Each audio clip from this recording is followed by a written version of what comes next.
Hello psychology people, welcome back. We are doing chapter 2 methods of inquiry in psychology और आज हम करने वाले हैं हमारा केस स्टडी मेथड। सो ये हमारा लास्ट मेथड है। Some important methods in psychology के जो आपकी हेडिंग है उसके अंडर बहुत सारे मेथड्स थे। ऑब्जर्वेशनल, एक्सपेरिमेंटल, कोरिलेशन सर्वे, साइकोलॉजिकल टेस्टिंग, इन सब पे वीडियोज़ है। Please make sure that you see those videos and understand and learn from them. और आज हम लास्ट मेथड करने लगे हैं विच इज़ केस स्टडी। तो केस स्टडी क्या होती है? अब केस स्टडी वो होती है जिसमें किसी एक पर्टिकुलर केस के लिए हम इन डेप्थ स्टडी करते हैं, मतलब पूरी डिटेल में उसको स्टडी करते हैं उस एक केस को। नाउ रिसर्चर्स इसीलिए फोकस करते हैं केस स्टडी पे क्योंकि बहुत ही इम्पॉर्टेंट इन्फॉर्मेशन और बहुत न्यू लर्निंग्स किसी फिनोमेना के बारे में जिसके बारे में हमें पता नहीं है उसके बारे में बहुत सारी न्यू इंसाइट्स हमें पता चलती हैं। बहुत इंपॉर्टेंट इन्फॉर्मेशन पता चलती है जब आप किसी एक पर्टिकुलर टॉपिक को, किसी एक केस को इन डेप्थ अगर स्टडी करते हो। कुछ ऐसी इन्फॉर्मेशंस भी मिलती हैं जो अभी तक बहुत कम समझी गई हैं। ठीक है, तो इम्पॉर्टेंट इन्फॉर्मेशन के लिए, क्रिटिकल इन्फॉर्मेशन की वजह से ही हम केस स्टडी, कुछ रिसर्चर्स जो हैं प्रेफर करते हैं। अब ज़रूरी नहीं है कि केस स्टडी की अगर बात हो रही है तो वो किसी एक इंडिविजुअल के लिए ही होगा। इंडिविजुअल के लिए भी हो सकता है, स्मॉल ग्रुप्स के लिए हो सकता है, इंस्टीट्यूशंस के लिए हो सकती है, या कोई स्पेसिफिक ऐसा कोई इवेंट हुआ हो जो आप स्टडी करना चाहते हो तो उसके रिगार्डिंग भी आप केस स्टडी कर सकते हो। फॉर एग्जाम्पल, मान लो किसी इंडिविजुअल को कोई साइकोलॉजिकल डिसऑर्डर है, ठीक है, और किसी एक डिसऑर्डर में आपको पर्टिकुलर कोई बहुत ज़्यादा इंटरेस्ट है तो आप उसको स्टडी करते हो। या कोई डिस्टिंग्विशिंग कैरेक्टरिस्टिक्स है, मतलब वो इंडिविजुअल थोड़ा डिफरेंट है। मान लो for example that I am interested in understanding the behaviour patterns of people with high IQ।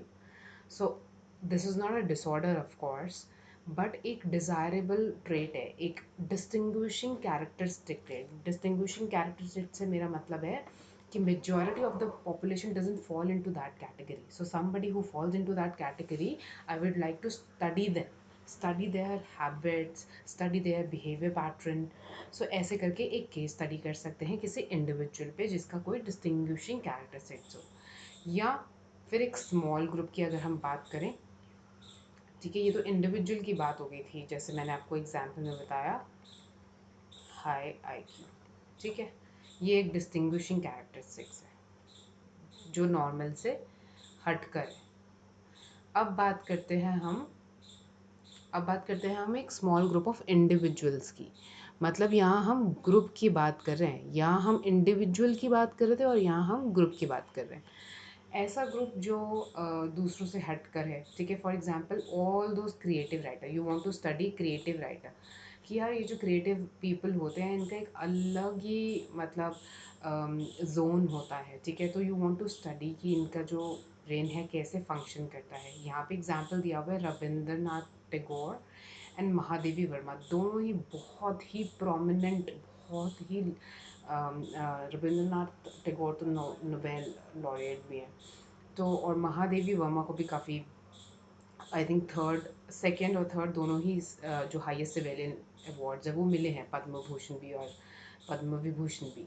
So but they what they were used to do कि ये मतलब बहुत सिक्लूडेड प्लेसेस में जाके रहते थे और बहुत एकांत में रहते थे। इनको वहाँ पे थॉट्स आते थे and that is how they used to. तो एक क्रिएटिव जो लोग होते हैं ना, आप में उनको एक अलग ही थोड़ा सा सनक, एक अलग ही टाइप का उनका बिहेवियर होता है कि कुछ how they get creative ideas, और वो थोड़ा सेक्लूडेड रहना पसंद करते हैं, भीड़ भाड़ में या इस तरीके के उनका नॉर्मल लाइफस्टाइल नहीं होता है, थोड़ा सा वो सेक्लूडेड होते हैं, दुनिया से हट के होते हैं। उनका जो घर भी होगा पहाड़ों पे ऊंचे कहीं ऐसे रिमोट एरिया में कहीं पे बनाते हैं। तो वहाँ जाके जो है, तो ये मान लो आप यही स्टडी करना चाहते हो कि ऑल ये जो जितने भी क्रिएटिव राइटर्स होते हैं उनको स्टडी करना चाहते हो, उनके बिहेवियर पैटर्न को स्टडी करना चाहते हो। ऐसे ही आप किसी इंस्टीट्यूशन को पकड़ मतलब फॉलो कर सकते हो या उनको केस स्टडी कर सकते हो इंस्टीट्यूशन की। मतलब ऐसा क्यों होता है कि कुछ तो कॉरपोरेट्स जो होते हैं, कुछ MNCs होती हैं बहुत ही सक्सेसफुल होती हैं, या कुछ जो है जो अच्छा तरीके से परफॉर्म नहीं कर पाती। अगर आप इस तरह की कोई ये इंस्टीट्यूशंस वाला ये जो एग्जांपल है, जैसे कॉर्पोरेट का जो एग्जांपल है, ये मैं आपको बता दूं कि ये ऑर्गेनाइजेशनल बिहेवियर का पार्ट है, ठीक है। ऑर्गेनाइजेशनल बिहेवियर का पार्ट है ये, तो मतलब इंडस्ट्रियल साइकोलॉजी भी बोलते हैं इसको, ठीक है, इंडस्ट्रियल साइकोलॉजी। किसी स्पेसिफिक इवेंट को अगर आप स्टडी करना चाहते हैं, जैसे ऐसे बच्चे जो डिवास्टेटेड हैं सुनामी से, वॉर से, पोल्यूशन से, और अभी जैसे गुजरात में तूफ़ान भी आया था, ठीक है, काफ़ी साइक्लोन आया था, तो इस तरीके से अगर कोई स्पेसिफिक इवेंट से अगर कोई बच्चा एक्सपोज होता है, तो उसकी मेंटल हेल्थ, उसकी इमोशनल हेल्थ पे क्या फ़र्क पड़ता है, अगर आप ये स्टडी करना चाहते हैं, तो ये कुछ ऐसे स्पेसिफिक फिनोमेनाज हैं, कुछ स्पेसिफिक इवेंट्स हैं जो आप पढ़ना चाहते हैं, ठीक है। तो ऑब्वियसली जो हम केस सेलेक्ट कर रहे हैं वो कुछ यूनिक है, उसमें कोई तो ऐसी बात है जो हम स्टडी करना चाहते हैं, कुछ यूनिकनेस है, तब भी हम उसको स्टडी करना चाहते हैं। और ऐसे केसेस बहुत रिच होते हैं in information, they are very rich in information, आपको बहुत डिफरेंट एस्पेक्ट्स देखने को मिलते हैं जो हमने कभी शायद कंसिडर भी नहीं करे होते। फॉर एग्ज़ाम्पल, अगर हम पहले वाले केस को ही देखें, जैसे हमने बोला कि एक इवेंट जिसमें बच्चे इस तरीके से अफेक्टेड हैं विद उनने कुछ ना कुछ ऐसा वॉर देखा है या कुछ मतलब अर्थक्वेक में अफेक्टेड हैं, सो ऐसे बच्चे ऑब्वियसली उनका development is not going to be normal. इतनी कम उम्र में उन्होंने कुछ बहुत डिवास्टेटिंग देखा है, या फिर कहीं पे बहुत सारे अटैक्स हो जाते हैं, जैसे मान लो कोई टेररिस्ट अटैक हुआ हो, या कहीं पे बहुत ज़्यादा कुछ इस तरीके के अटैक्स हुए हों, तो उसके बाद वो बच्चे उनकी जो डेवलपमेंट है, वो ट्रॉमा जो वो झेलते हैं उन इमोशनली, और जो उनके तस्वीरें वो दिलो दिमाग में चली जाती हैं, और उसके बाद उनको एक नॉर्मल लाइफ में वापस लेके आना, नॉर्मलसी की तरफ उनको लेके जाना, एक मेंटली स्टेबल ह्यूमन बीइंग की वो जर्नी करें। सो ये जो केसेस हैं, ये उसमें आप ऐसे पहलू पढ़ेंगे जो कोई किताब आपको पढ़ा नहीं सकती जब आप इन केसेस को ऑब्ज़र्व करेंगे। तो बहुत यूनिक होते हैं, बहुत रिच ऑफ इन्फॉर्मेशन होते हैं ये केसेस। जो हम जब हम केस स्टडी करते हैं तो हमने बहुत सारे इन्फॉर्मेशन कलेक्शन के डेटा, हम कैसे कलेक्ट करते हैं, ये सारे हमने मेथड्स पढ़े हुए हैं, ठीक है, through interview, through observation, psychological test हम लगाते हैं। तो इस तरीके से हम जब केस स्टडी करते हैं तो हम सारे ऑलमोस्ट, अगर आप मतलब मान लो कि हम कॉम्बिनेशन ऑफ मेथड्स का इस्तेमाल करते हैं, किसी एक मेथड पे हम डिपेंडेंट नहीं रहते, ठीक है, because we want to gather as much information as we can about the event और द पर्सन जिसको भी आप स्टडी कर रहे हैं, क्योंकि हमें नहीं पता कि कौन सी इन्फॉर्मेशन है जो हमारे लिए यूज़फुल निकल आएगी। तो मान लो अगर आप किसी बच्चे को इस तरीके से स्टडी कर रहे हैं, तो जो भी उनके आसपास लोग होंगे आप उनसे इंटरव्यू करेंगे, उनके पेरेंट्स से इंटरव्यू करेंगे, उनके सिबलिंग्स हैं उनको इंटरव्यू करेंगे, ऑब्जर्वेशन करेंगे।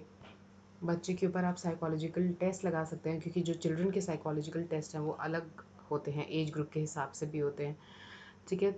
और ये सब इसीलिए बिकॉज यू नेवर नो कि कहाँ से आपको कौन सी इम्पॉर्टेंट इन्फॉर्मेशन जो आपकी केस के लिए अहम हो वो मिल जाए आपको, ठीक है। और केस स्टडी के हेल्प से साइकोलॉजिस्ट फिर आगे फर्दर रिसर्च करते हैं, because they are more able to understand now the feelings and the fantasies and hopes and fears of a child. उनकी अपब्रिंगिंग कैसी है, what are the traumatic experiences they have had, ठीक है, उनकी hopes क्या है, उनकी फियर क्या है, व्हाट काइंड ऑफ फैंटसीज, कौन से फैंटेसी वर्ल्ड में रहते हैं बच्चे, किस तरीके से उनकी फीलिंग्स हैं, काम करते हैं, ठीक है। उनकी अपब्रिंगिंग का भी असर कहीं ना कहीं आपको देखने को मिलेगा एज एन अडल्ट ऑल्सो। आप पढ़ेंगे आगे चल के कि पेरेंटिंग के भी मेथड्स होते हैं, ठीक है, तो कौन सी किस तरीके की उनकी पेरेंटिंग हुई है, अ, वो सब चीज़ें एज अ पर्सन उनको वो बनाती हैं जो वो हैं। सो दिस ऑल जब आप समझेंगे, it will help you to understand एक पर्सन का माइंड और behaviour, why a person behave in a certain way. वो आपको तब समझ आएगा जब आप ये सारी चीज़ें उनकी समझेंगे, ठीक है। सो इट्स अ प्रोसेस, ये ऐसे रातों रात नहीं हो जाता, but it's a whole journey in itself. ये अपने आप में जब आप हम केस स्टडी कोई करते हैं तो अपने आप में एक बहुत ब्यूटीफुल जर्नी की तरह बन जाती है, बिकॉज फिर आप उसको हर पहलू को देखते हैं और फिर जोड़ने की एक कड़ी से कड़ी एक लिंक बनाने की कोशिश करते हैं कि उनका माइंड कैसे फंक्शन करता है, उनके बिहेवियर के पीछे क्या रीजंस हो सकते हैं, ठीक है। बट उन सबको समझने के लिए, उनको एज अ पर्सन समझने के लिए, उनके माइंड को समझने के लिए, उनके बिहेवियर पैटर्न्स को समझने के लिए आपको उनकी feelings, fantasies, hope, fears, traumatic experience, उनकी पेरेंटल अपब्रिंगिंग, सब चीज़ों को समझना होगा। सो केस स्टडी जो है एक बहुत ही डिटेल्ड नैरेटिव प्रोवाइड करती है। एक डिस्क्रिप्शन होता है उनकी पर्सनल जर्नी का, एक पर्सनल लाइफ का डिस्क्रिप्शन होता है बेसिकली एक केस स्टडी, ठीक है।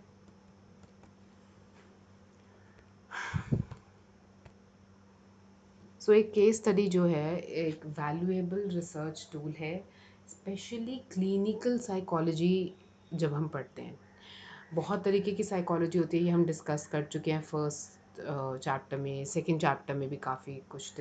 सेकंड चैप्टर तो चल रही है, फर्स्ट चैप्टर में हम बहुत डिटेल में डिस्कस कर चुके हैं, ठीक है, कितने टाइप की साइकोलॉजी होती है। इनफैक्ट साइकोलॉजी ऑलमोस्ट हर फील्ड में है जहाँ पे आपका ह्यूमन इंटरेक्शन है। तो क्लिनिकल साइकोलॉजी में जब हम ह्यूमन डेवलपमेंट की बात करते हैं, तो उनको स्टडी करने के लिए बहुत ही इम्पॉर्टेंट टूल है केस स्टडी। इनफैक्ट अगर आप फ्रॉइड की बात करें, साइको एनालिटिक थ्योरी की बात करें, तो पूरी थ्योरी ही डेवलप ऐसे हुई है। फ्रॉइड के केसेस जो उन्होंने ऑब्जर्व करे, उन्होंने बहुत ही मेटिकुलसली उनको रिकॉर्ड्स मेंटेन करे, ठीक है। एक एक केस का उन्होंने बहुत डिटेल ऑब्जर्वेशन करा, हर डिटेल के साथ उन्होंने इंडिविजुअल केसेस का रिकॉर्ड मेंटेन करा। और इनफैक्ट कहते हैं कि बहुत ही फ्यू हैंडफुल ऑफ केसेस से उन्होंने पूरी साइको एनालिटिक थ्योरी ही डेवलप कर दी। ऐसा नहीं था कि उन्होंने बहुत बड़ी रिसर्च करी, बिकॉज साइको एनालिसिस अपने आप में, साइको एनालिटिक एक पूरा स्कूल ऑफ थॉट है। तो ये पूरा स्कूल ऑफ थॉट जो है हैंडफुल ऑफ केसेस पे बनाया गया है, and it's a powerful tool. At least my personal favourite is psycho analytic theory, ठीक है। तो उन्होंने जो भी ऑब्जर्व करा, इसी तरीके से अगर आप बच्चों की हम बात करें, देन जीन पियाजे, उन्होंने डेवलप करी ये थ्योरी ऑफ कॉग्निटिव डेवलपमेंट, उन्होंने थ्योरी दी थी। ये अपने ही 3 बच्चों की ऑब्जर्वेशन पे थी। उनके 3 बच्चे थे और उनके अपने ही जो 3 बच्चे हैं उनकी ऑब्जर्वेशन पे उन्होंने पूरी थ्योरी लिख डाली, ठीक है, उनको ऑब्जर्व करके। तो इस तरीके से डिटेल, ऑब्वियसली अब वो एज अ फादर मतलब बहुत क्लोज हैं अपने बच्चों के, तो वो उनकी ऑब्जर्वेशन अच्छे से कर सकते हैं। एक्सपेरिमेंट्स अगर उन्होंने कुछ करना चाहें तो वो कर सकते हैं, समझ सकते हैं। तो उन्हीं को स्टडी करके पूरी थ्योरी उन्होंने, थ्योरी ऑफ कॉग्निटिव डेवलपमेंट, मतलब कि बच्चों का माइंड किस तरीके से डेवलप होता है। जब भी हम कॉग्निटिव या कॉग्निशन की बात करते हैं, then we are talking about the mental processes and somewhere like thinking, attention, perception, इन चीज़ों की बात करें। जब हम cognition की बात करते हैं, cognitive development की बात कर रहे हैं, then we are talking about thinking, motivation, perception, decision making, इस तरीके की activities की हम बात कर रहे हैं, ठीक है। So case study जो है that have been conducted to understand the pattern of socialization in children, ठीक है। बच्चे कैसे सोशलाइज करते हैं, how do they make friends, कैसे वो बातचीत करते हैं आपको समझ आए ना आए, बट 2 बच्चों को अगर आप खड़ा कर दो या 3-4 बच्चों को ग्रुप में बिठा दो, अपनी बात वो एक दूसरे को समझा लेंगे बहुत अच्छे से, चाहे आपको उनकी बात समझ आए, उनकी भाषा समझ आए, चाहे नहीं आए। लेकिन they know how to communicate and what to communicate. अपने अपने एज ग्रुप के बच्चों को अपनी सारी बातें समझा लेते हैं, ठीक है। सो फॉर एग्जाम्पल, इसमें कुछ एग्जाम्पल्स दिए हुए हैं। मिंटर्न and Hitchcock conducted a case study of socialization of children among Rajputs, और ऐसे ही मतलब काफ़ी सारी स्टडीज़ हुई हैं, जैसे वीवर कम्युनिटी के अंदर वाराणसी में उनके बच्चों के ऊपर स्टडीज़ हुई हैं। तो काफ़ी सारी रिसर्चेज होती रहती है। तो केस स्टडी हमेशा इन डेप्थ डिस्क्रिप्शन देता है लोगों की ज़िंदगी का। ये तो बहुत ही इम्पॉर्टेंट फैक्ट है। इनफैक्ट ये ही एक डेफिनेशन है जो उसको डिफाइन करती है। हाउएवर, प्रॉब्लम सिर्फ वहाँ आती है कि आप जर्नलाइजेशन नहीं कर सकते। आप जर्नलाइजेशन समझते हैं, मतलब आपने एक केस स्टडी करा, मान लो मैंने एक केस हाई आईक्यू का स्टडी करा, मैंने एक ही केस स्टडी करा, एक ही पर्सन है जिनको मैं जानती हूँ who is having a high IQ, ठीक है। मान लो मैंने उनको in detail in depth study करा।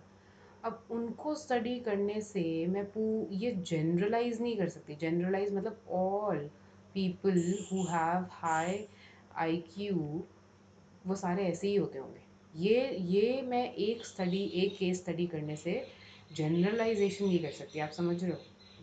आपने एक बच्चे को स्टडी करा तो अब आप बोलोगे कि साइकोएनालिटिक थ्योरी तो फ्रॉइड ने चंद केसेस पे ही बना दी पूरी की पूरी थ्योरी, या फिर कॉग्निटिव थ्योरी जो हमने पीछे पढ़ा कि पियाजे ने बनाई, वो तो पूरी अपने बच्चों को स्टडी करा उस पर पूरी थ्योरी बना दी। थ्योरी बनाना इज़ अ डिफरेंट थिंग, पर उसको जनरलाइज करना is a very different thing. देखो बच्चे मोर और लेस कहीं ना कहीं सेम ही फंक्शन करते हैं, ठीक है। अगर मैं बोल रही हूँ कि कौन से साल में, अगर मैं बोल रही हूँ कि 6 महीने में बच्चा बैठना शुरू कर देता है, ठीक है, वो बैठना स्टार्ट कर देते हैं, तो ये ऑल ओवर द वर्ल्ड कहीं ना कहीं एप्लीकल सारे बच्चों पे। ऐसे नहीं है अमेरिकन बच्चे लेट 7वें 8वें महीने में बैठना शुरू करते हैं, हमारे इंडिया के बच्चे तो तीसरे महीने में शुरू हो जाते हैं, नहीं। उनका जो डेवलपमेंट का प्रोसेस है वो बच्चों का कहीं ना कहीं ऑलमोस्ट कुछ एज ग्रुप तक वो सेम ही है। हर बच्चा 3 महीने में एक जैसा होता है, 6 महीने में कुछ हरकतें आपको पता है वो करेगा, 1 साल तक वो बच्चे मैक्सिमम चलना शुरू कर देते हैं। तो कुछ चीज़ें हैं जो फिक्स्ड हैं, तो उसलिए वो कहीं पे जनरलाइज हो सकती है। बट एक थ्योरी को आप डिटेल में स्टडी करके जनरलाइज सारी पॉपुलेशन पे नहीं कर सकते कि सारे पॉपुलेशन ऐसे ही बिहेव करते हुए। तो वहाँ पे थोड़ा सा आपको जो है कॉशियस होने की ज़रूरत होती है, ठीक है। दैट इज़ थोड़ा सा एक कह सकते हैं ड्रॉबैक भी है ये केस स्टडी का, कि आप जनरलाइजेशन नहीं कर सकते। The problem of validity in a single case is quite challenging. जैसे कि मैंने बताया कि वहाँ पे वैलिडिटी की बात आती है कि ये सब पे वैलिड नहीं होगा, ठीक है, कि जस्ट बिकॉज एक केस में ऐसा हुआ तो सारे केसेस में ऐसे ही होता होगा, वो नहीं। पर हाँ, आपको कुछ इंपॉर्टेंट इंसाइट्स मिल जाएंगी कि ऐसे ऐसे चीज़ें फंक्शन होती है, तो आपको एक अंडरस्टैंडिंग आ जाएगी सेकेंड टाइम अगर आप कोई या कोई और रिसर्चर उस तरीके की केस का। तो क्या होता है जब रिसर्चर्स इस तरीके की केसेस को स्टडी करते हैं तो एक एक वर्ड होता है जो हम रिसर्चर्स यूज़ करते हैं, विच इज़ ROL, जिसका मतलब होता है रिव्यू ऑफ लिटरेचर, ठीक है। तो रिव्यू ऑफ लिटरेचर में क्या होता है, जो केस पहले रिसर्च किया गया है आप पूरा उस पर देखते हो, जो टॉपिक आपका होता है कि उस पर किन लोगों ने क्या क्या रिसर्च करा है, उनकी फाइंडिंग्स क्या थी। तो इस तरीके से अगर आप केस स्टडी कर भी रहे हो तो हर रिसर्चर अपनी केस स्टडी के को जब आपकी पब्लिश होती है रिसर्च, तो इस तरीके से जब आप कोई और सेकंड मतलब आगे आपके बाद कोई और उस टॉपिक पे रिसर्च करेगा तो वो आपकी रिसर्च पढ़ सकता है, आपसे पहले उस टॉपिक पे जिसने रिसर्च करी है उसकी रिसर्च पढ़ सकता है, and they will get an idea कि अच्छा यार ये कॉमन पैटर्न्स कुछ निकल कर आ रहे हैं, कुछ कॉमनैलिटी है, कुछ चीज़ें हैं जो ऑलमोस्ट सिमिलर है, ये बात उस केस में भी थी उस केस में भी थी। You get an idea at least that how things function, you understand. So that is one thing that is beneficial, मतलब केस स्टडी का वो एक बेनिफिट भी होता है। सो इट इज़ रिकमेंडेड कि जो भी इंफॉर्मेशन है वो मल्टीपल स्ट्रैटेजी से आपको कलेक्ट करना चाहिए। ये नहीं कि एक ही सोर्स पे डिपेंडेंट हो गए इंफॉर्मेशन के लिए, या फिर एक ही मेथड पे डिपेंडेंट हो गए, जी ऑब्जर्वेशन मेथड ही यूज़ करूँगा। आप ऑब्जर्वेशन करो, आप इंटरव्यू करो, अगर आपको मतलब कुछ और इन्फॉर्मेशन चाहिए, जितना स्ट्रैटेजी जो आपको लगता है कि जो स्ट्रैटेजीज़ आप यूज़ कर सकते हो, यूज़ दो स्ट्रैटेजीज़ इन्फॉर्मेशन गैदर करने के लिए डिफरेंट डिफरेंट सोर्सेज से। फॉर एग्जांपल उसके पेरेंट्स से इन्फॉर्मेशन लो उनके बारे में, उनके सिबलिंग से इन्फॉर्मेशन ले सकते हो, उनके फ्रेंड्स से इन्फॉर्मेशन ले सकते हो, ठीक है। So there are lot of ways of investigating. तो इस तरीके से आप इन डेप्थ स्टडी कर सकते हैं अपने केस की, ठीक है। केयरफुल प्लान करना होता है, आपको केयरफुली प्लान करना होता है डेटा कलेक्शन के बारे में, कि डेटा आपको कैसे कलेक्ट करना है। ना through out the process of data collection एक चेन ऑफ एविडेंस है जो आपको बनाए रखनी होती है। भाई अगर आप कोई केस स्टडी का इतना डिटेल में स्टडी कर रहे हो तो आप एविडेंस कैसे कलेक्ट करोगे ना, तो वो सब भी आपको देखना होता है that how you are going to maintain a record.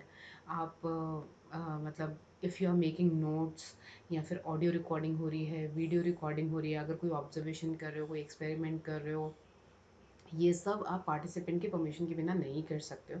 You have to have their consent, ठीक है। सो ये बहुत इंपॉर्टेंट पॉइंट है, इसमें आपकी बुक में अभी मेंशन नहीं है, बट रिसर्च का अगर आप कभी भी ऑडियो रिकॉर्डिंग्स वीडियो रिकॉर्डिंग्स करते हो, you need to have a consent of a participant, ठीक है। आप उनके कंसेंट के बिना नहीं करते हैं।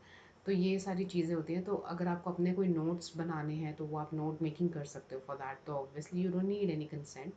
सो इस तरीके से जैसे भी आपको ठीक लगता है आप वेरियस मेथड्स अप्लाई करो। तो केस स्टडी का मतलब ही यही है, जब हम डिटेल में स्टडी कर रहे हैं तो ऑब्वियसली किसी एक चीज़ पे निर्भर नहीं रह सकते। नाउ ईच मेथड्स की अपनी ओन लिमिटेशंस भी हैं, एडवांटेजेस भी हैं। जैसे कि हमने से प्रीवियस मेथड्स जितने भी करे उन सब में भी हमने उनके एडवांटेजेस भी करी हैं, लिमिटेशंस भी करी हैं।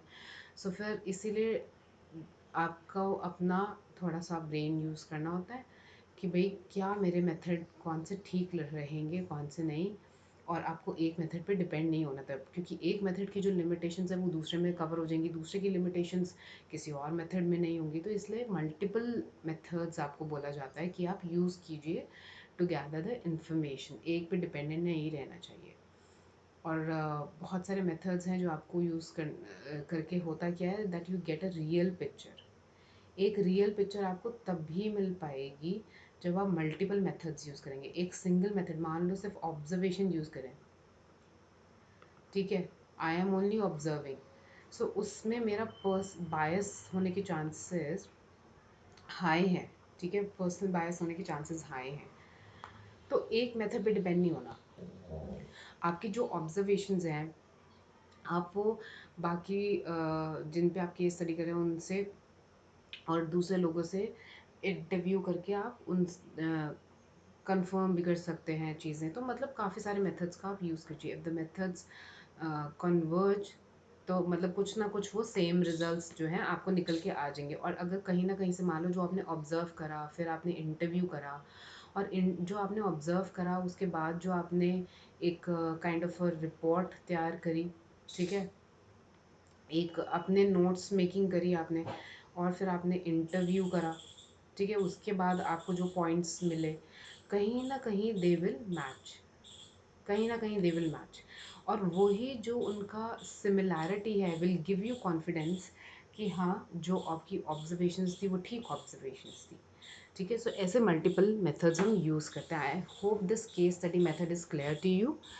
Keep learning, keep revising. I'll see you in the next video. Make sure that you subscribe this channel because पूरा आपका 11th क्लास का कंटेंट यहीं आने वाला है। एंड हो सके तो कमेंट बॉक्स में मुझे कमेंट करके बताइए हाउ वाज द लेक्चर।